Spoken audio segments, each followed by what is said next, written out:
This is a cube, and it contains blocks. In fact, there are 4096 blocks in there, each either air or solid. This is the cube's bounding box. It's white and contains 12 triangles. This is a chunk. It is made out of 4 cubes, and as you can see, they are stacked on top of each other. So a chunk contains a total of 16,384 blocks. This is the whole map. It contains 16 times 16 chunks. So 16 times 16 times 4 cubes. So 16 times 16 times 4 times 16 times 16 blocks, which are 4,194,304 blocks.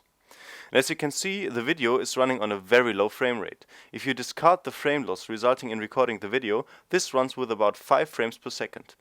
Right now, all the visible faces of the blocks are rendered, regardless of the viewer's position.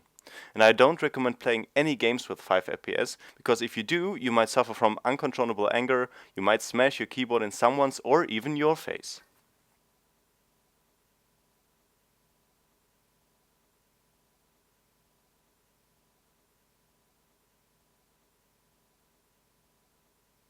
Remember the bounding box of the cube?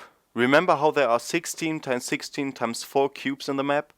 These are all the bounding boxes of these cubes. Depending on the visibility of these white boxes, I render the actual cubes with the 4096 blocks in it.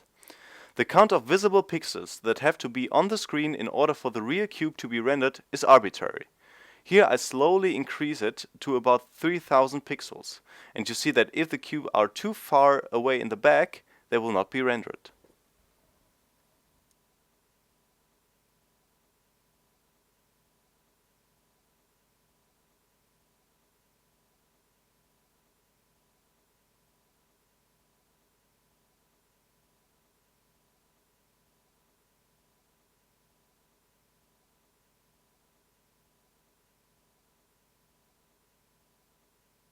Now I decrease the number of pixels which have to be visible to make it look more beautiful. When the whole map turns black all of a sudden, it is because I went too far and changed the count to negative, which is actually impossible. And as you can see, it is running silky smooth with about 30 frames per second due to the video recording and 40 frames per second without the recording. Although you can see the cubes switching their visibility when they come into view, it is barely noticeable if you don't focus on it. If you look from a very small angle at the surface, you will notice that there are chunks in the back which do not have the needed pixels to be rendered and therefore left out.